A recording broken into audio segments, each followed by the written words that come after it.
Bueno, hoy sí que estamos siendo puntuales, 8 y 28 minutos de la mañana. Hace así un gesto extraño con la cabeza Paco Maruenda, 7 y 28. Bueno, incluso antes de que le presente Paco Maruenda, ¿qué tal? Buenos días. Muy buenos días, feliz buenos aquí días. Bajo tu docta dirección. Bajo mi dominio, si estos son mis dominios. Nunca mejor dicho. Ignacia de Pano, ¿qué tal? Hola, buenos días, encantada de recibirte. Y en Barcelona está Pablo Planas. ¿Qué tal, Pablo? Buenos días. Hola, muy buenos días. ¿Qué tal estás? Muy bien, muchas gracias. ¿Vosotros? Estupendamente, aquí estupendamente. Y Vanessa Vallecillo, que también nos acompaña, nos va a acercar a la prensa. Si me permitís, vamos a saludar también a Alejandro Fernández, porque a las 9 en punto de la mañana tiene que estar en el Parlamento, así que vamos a darnos prisa, vamos a saludarle. Alejandro, ¿qué tal está? Muy buenos días. Muy buenos días, un placer como siempre estar con vosotros. Presidente del Partido Popular de Cataluña.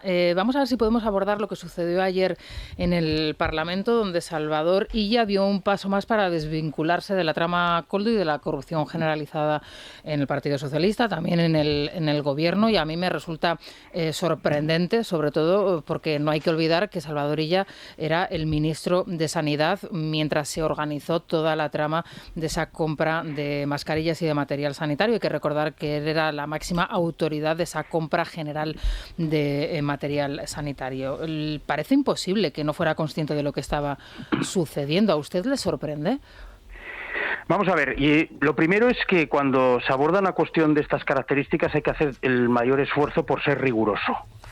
Ayer pasaron varias cosas. La primera es que los partidos separatistas decidieron ni siquiera preguntarle a ella, diciendo que eso españolizaba el debate catalán, ¿no? Es decir, hay una recuperación de una suerte de omertá. No solamente están los pactos entre el Partido Socialista y el separatismo, sino que han decidido taparse mutuamente las vergüenzas. Eso lo pudimos comprobar ayer.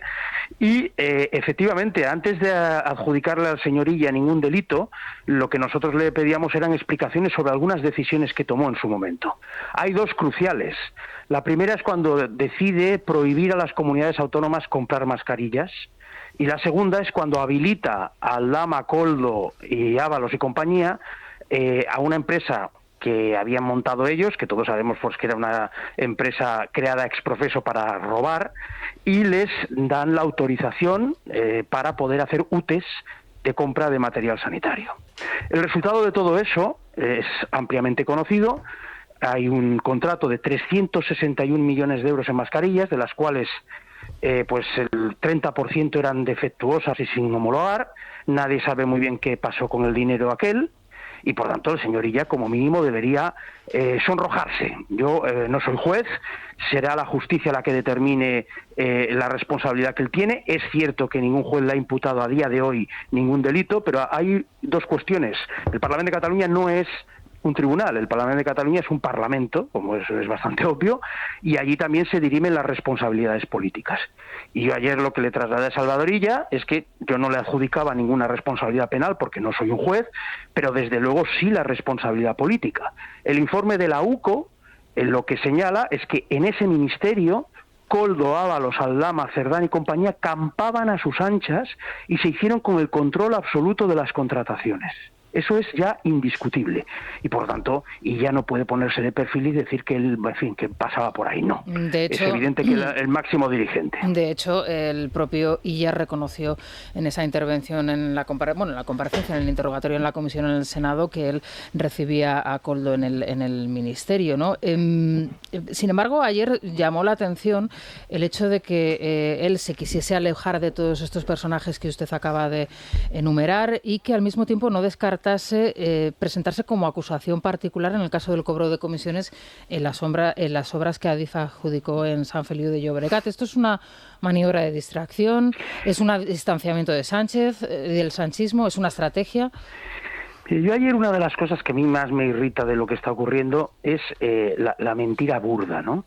Tanto Sánchez como Illa ahora pretenden hacernos creer que Koldo, Ábalos, Cerdán y compañía les han decepcionado y les han engañado, ¿no? Entonces, a mí eso me irrita especialmente porque yo se lo decía a Salvador Illa, que no hay más que verles las reminiscencias torrentianas de los personajes en su comportamiento, en sus modales, etcétera, para ver que no eran tres jóvenes idealistas, ingenuos, apasionados de Olof Palme que se afiliaron a las Juventudes Socialistas por idealismo, no. Son tres tipos muy chungos. y que ahora digan que les engañaron, no, y les permitieron entrar hasta la cocina. Y hasta la cocina significa que les entregaron todo el sistema de contratación de material sanitario durante la pandemia. Y esa es una decisión que tomó aquel gobierno y de la cual Salvador Illa es políticamente responsable. Entonces ya puede ahora efectivamente hacer maniobras de distracción. Él, al final, lo acabas de comentar muy bien hace un momento, él reconoció en el Senado que se había reunido alguna vez con Koldo.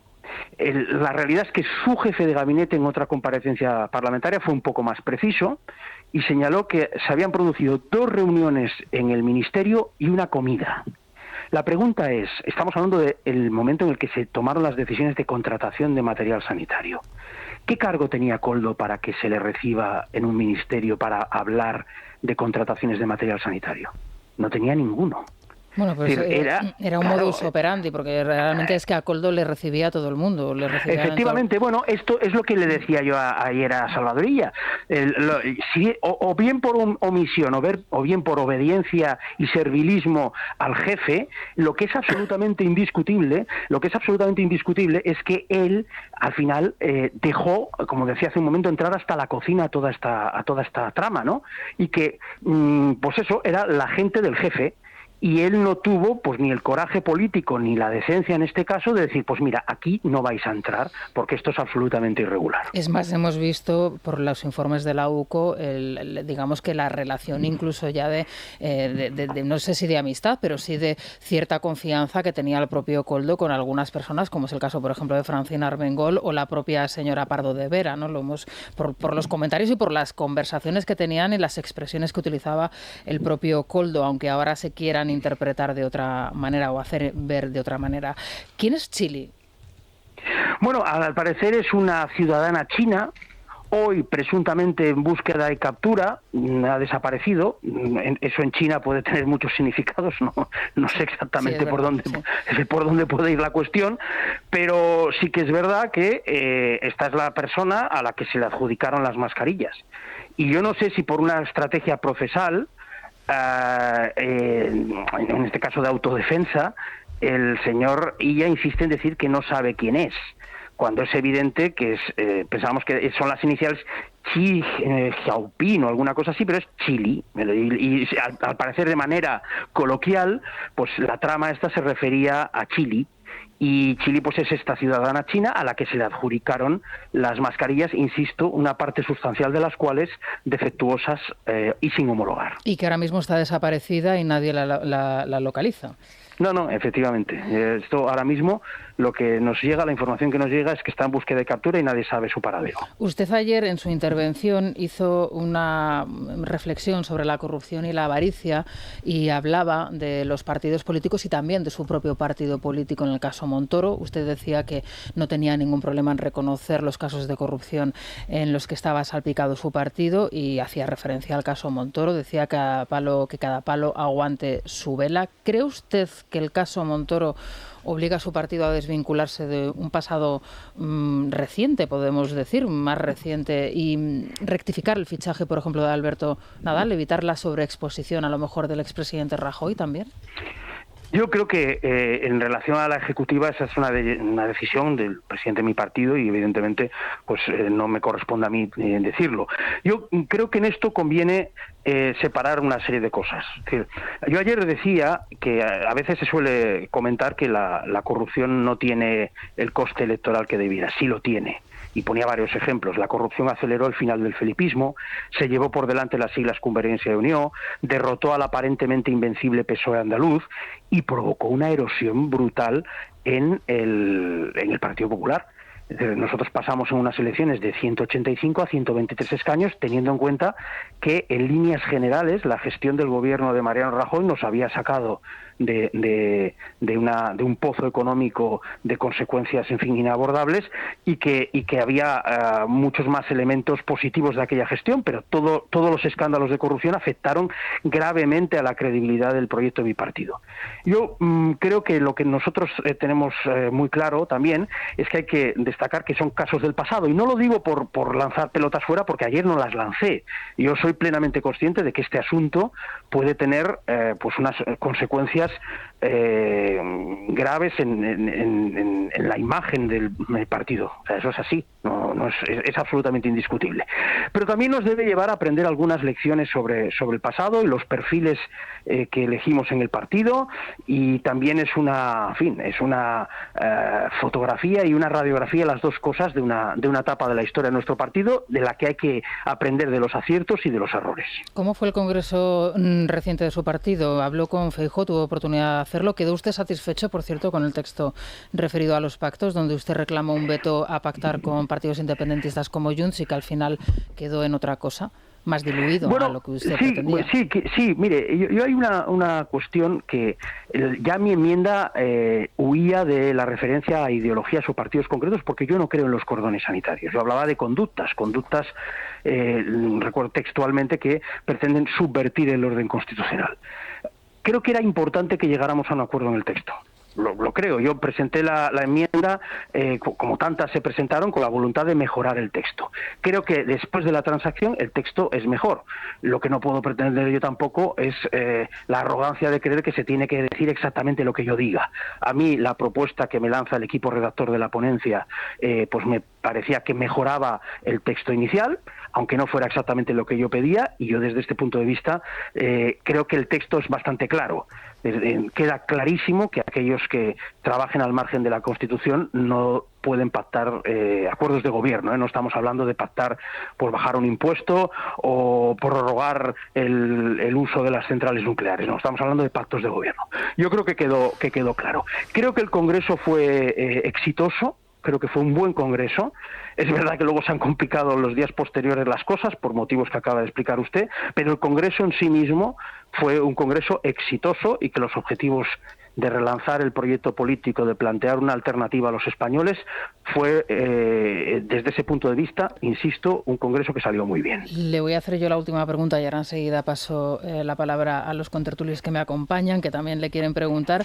El presidente de Andalucía, el señor Juan Manuel Moreno, hace unos días en La Vanguardia decía que Cataluña tiene un futuro interesante, que cree que Salvador Illa tiene un pacto con Esquerra que le va a condicionar, pero que también cree que Illa es pragmático y que realiza una política transversal, que es lo que él ve desde la distancia, y que cree que Cataluña está más serena y más fijada en la realidad. ¿Comparte usted esto que dijo en La Vanguardia el presidente andaluz?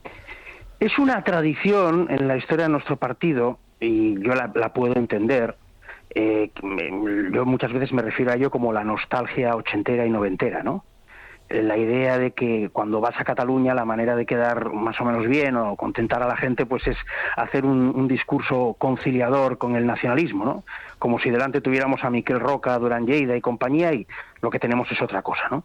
Y esto pasa muy, muy a menudo, y es algo que evidentemente todo el mundo sabe qué opinión tengo yo al respecto, pero que como es algo que forma parte de la manera de expresarse de la gente cuando viene a Cataluña o cuando hace entrevistas relacionadas con Cataluña, me lo tomo con filosofía. O sea, ¿usted cree que es un efecto que tiene el acudir allí o el estar relacionado con los medios de allí, el efecto RACU, que es como lo denominamos aquí? Pues creo que es una expresión muy bien hallada. Ocurre, es una especie, pues bueno, pues yo lo entiendo, vas allí, crees que el discurso dominante es ese y que por lo tanto pues te amoldas un poquito a la cuestión. Yo tengo muy clara mi opinión al respecto. Efectivamente, hoy no se queman contenedores en Cataluña, pero no se queman contenedores en Cataluña porque se les ha dado a los que los quemaban todo lo que han pedido hasta ahora. El día que se les deje de dar, pues volverán a quemarlos probablemente. Entonces, no creo que el apaciguamiento y el ceder a un constante chantaje sea el camino para lograr la paz social. Si ese es el camino de la paz social, eso ya sabemos cómo acaba. Y es que el siguiente alzamiento será peor, más agresivo, y no habrá nadie enfrente para defenderse. Eso es lo que está pasando. Señor Illa está participando del desmantelamiento del Estado en Cataluña. Está participando, además, como piedra angular del sanchismo, porque no se puede entender Illa sin el sanchismo, ni el sanchismo sin Illa. Está participando de una operación que pretende convertir por la puerta de atrás a España en una confederación plurinacional sin respetar la Constitución ni el espíritu de la transición. Eso es lo que está haciendo Illa. ¿Qué diferencia hay entre Illa y Sánchez? Pues que Illa es un señor educado, yo me refiero a él como el yerno ideal, que, bueno, yerno ideal salvo que le hagas oposición, entonces de vez en cuando le sale la ira, ¿no? Pero su comportamiento institucional no es faltón como el de Pedro Sánchez, pero el proyecto político que defienden es exactamente el mismo, que nadie se lleve a engaño, porque Illa cree que acudiendo a las recepciones institucionales de la corona y este tipo de cosas nos va a engañar. Pues no nos engaña. Ignacia de Panos. Sí, buenos días, Alejandro. Buenos días.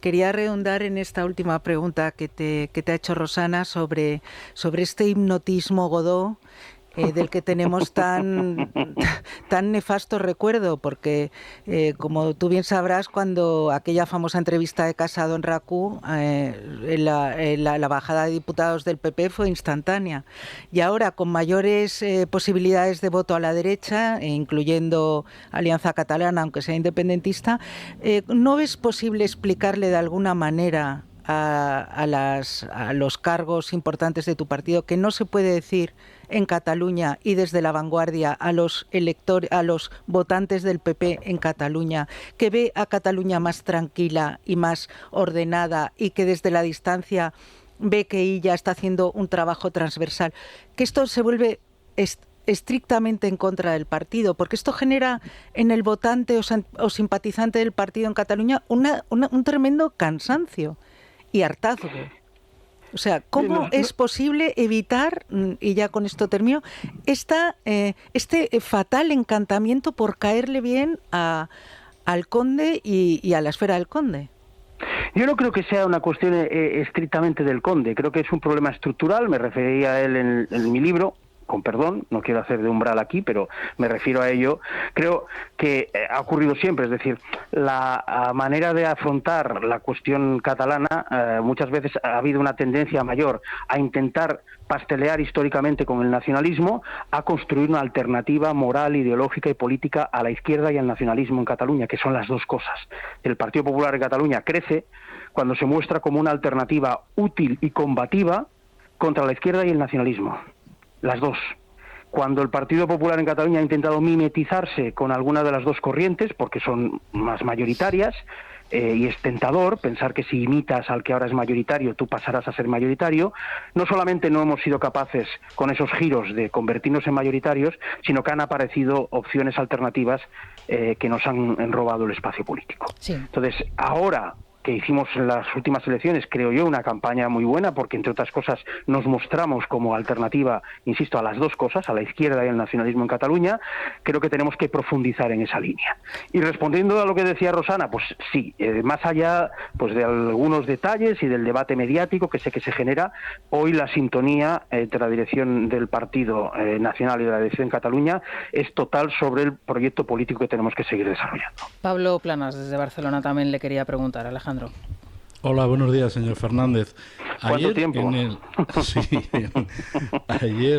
Ayer en el debate en el Parlamento, en su turno de réplica, hablaba usted del oasis catalán, de que se estaba reproduciendo el oasis catalán, que había una cierta, creí entender, que había una cierta entente entre el Partido Socialista, Illa, y el independentismo, y que esa entente incluía a Junts, en la idea de pues taparse los unos a los otros y establecer lo que fue la Cataluña en la que se robaba manos llenas durante el pujolismo, ¿no?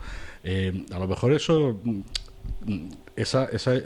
especie de acuerdo entre Partido Socialista y Junts podría ser de interés para quienes en su partido abogan por hablar con Junts, porque demostraría que están abogando por hablar con una pared, que no es que el PP se abra a Junts, es que Junts está completamente cerrado en relación a Feijóo. Yo creo que el principal problema, lo he explicado muchas veces, es que sin idealizar, como decía antes, porque nunca lo he hecho, pues a Miquel Roca o a Durán Lleida, eran políticos que se movían en el respeto a las reglas del juego democrático. Uno de ellos fue padre de la Constitución y el debate era de otra naturaleza. no hay más que ver. Junts el otro día, pues en una intervención, Francesc de Dalmases no rompió la foto del rey como hizo la portavoz de la CUP, pero prácticamente insultó a toda la familia real. Entonces yo creo que se mueven en un espacio que, insisto, salvo para pactar una bajada de impuesto o algo así, que eso yo lo entiendo perfectamente porque es el programa electoral del Partido Popular, veo totalmente inviable llegar a acuerdos con aquellos que directamente se quieren cargar la democracia española. La Constitución, que dicen la transición fue impuesta por militares y este tipo de cosas, auténticas barbaridades, es que viven en otra galaxia. Y yo veo completamente inviable que se pueda llegar, entre otras cosas porque ellos funcionan así. El oasis catalán al que te referías, efectivamente fue una época larga en la que parecía que había una entente cordial entre el socialismo y el nacionalismo en Cataluña, por el cual el nacionalismo se quedaba con la Generalitat, el socialismo con los ayuntamientos más importantes, y hacían la vista gorda, no había mucha oposición, y el pacto no escrito era omertà, es decir, a cambio de una cierta estabilidad, eso es así, y crecimiento, y que las cosas más o menos funcionaban, se dejaba a todo el mundo hacer lo que le diera la gana. Eso es el proyecto de Illa, con el que se está dirigiendo algunos poderes fácticos en Cataluña, y es un proyecto para mucha gente atractivo. Y es la idea de que vamos a permitir que estos hagan lo que les dé la gana, miramos hacia otro lado, pero al menos después de los años tan duros y conflictivos del proceso, no tendremos aquí, como decía antes, contenedores quemados e inestabilidad. Yo ayer decía que eso no estamos en los 80, no estamos en los 90, ese sí es el caldo de cultivo para el populismo radical de cualquier tipo de ideología. Que ahora se vuelva a escenarios de omertà y de mirar hacia otro lado y taparse mutuamente las vergüenzas es lo peor que le podría pasar a Cataluña y al conjunto de España y a nuestro sistema democrático. Sí, y por lo tanto, yo lo veo así. Paco Marhuenda también. Hola, muy buenos días, Alejandro. Vamos a ver, ¿Qué tal, Paco? Desde Miguel Ángel Planas hasta ahora, el Partido Popular siempre ha ejecutado a los diferentes presidentes que ha tenido regionales, ¿no? Es una realidad objetiva, ¿no? Cuando ha convenido, el Partido Popular ha sido más nacionalista o más catalanista. A mí no me gusta, porque yo soy catalanista, entonces me molesta, pero bueno, para que la gente lo entienda. Y cuando ha convenido ha sido, entre comillas, más españolista, ¿no? ¿Qué horizonte ves, no? Porque al final hay una realidad objetiva, y es que llegado el momento el Partido Popular en el País Vasco no encuentra su situación exacta, en el caso de Navarra tampoco, es decir, no encuentra su situación, en Galicia sí. En Galicia es mayoritario, en Valencia sí, y en Cataluña pues no acaba de encontrar su sitio, ¿no? Su ubicación para poder ser el primero o segundo partido, que debería de ser pues su condición natural. Es decir, ¿qué es lo que falta? ¿Qué es lo que hay que hacer pues para que no te ejecuten, perdona la expresión, llegado el momento? Es decir, que seas prescindible. Lo he explicado muchas veces con una expresión un poco de brocha gorda cuando digo que a Alejo lo ficharon por duro y lo echaron por duro, y a Piqué por moderado y lo echaron por moderado, y es verdad que es un poco hay un poco ahí de la historia del partido de Cataluña, y siempre digo, no me refiero a la actual dirección, me hablo de 40 años de historia, como acabas de explicar muy bien. Lo que pasa es que siempre tiene que haber algún momento en el que cambien las tornas, y es curioso porque creo que va a ser estoy absolutamente convencido. Si hacemos durante 40 años lo mismo y no funciona, no podemos esperar resultados distintos si seguimos haciendo lo mismo. Si supeditamos constantemente el proyecto del Partido Popular de Cataluña a las necesidades coyunturales de otros sitios, nunca se podrá construir un proyecto ganador y que sea percibido pues por la sociedad catalana como un proyecto útil. Muchas veces explico que los proyectos que en Cataluña han funcionado han sido siempre locales, porque no estaban sometidos a esas dinámicas perversas de dependencia de la política nacional, etcétera, etcétera. Yo creo que ahora es el momento de cambiarlo, y creo además que vamos a seguir creciendo en Cataluña y que tenemos posibilidades reales de ser tercera fuerza en el Parlamento catalán, que eso bien, no es estar entre las dos de adelante, pero es un cambio cualitativo. Ahora somos la cuarta, es un cambio cualitativo extraordinario. Yo creo que estamos muy cerca de lograrlo y por lo tanto de cambiar la historia con un punto de inflexión del Partido Popular de Cataluña. Para eso trabajamos todos, y yo lo explico muchas veces, lo diré ahora también un poco en broma, ¿no? Es decir, al final, estoy como una especie de estabilidad inestable, pero trabajando a destajo para que el Partido Popular de Cataluña sea un partido cada vez más grande. Bueno, pues Alejandro Fernández, no sé si a calzón quitado, o al menos lo habrá intentado, ¿no? Pero Muchas gracias por atender nuestra llamada. Estaremos en contacto. Muchísimas gracias. Un placer, como siempre, y un abrazo muy fuerte.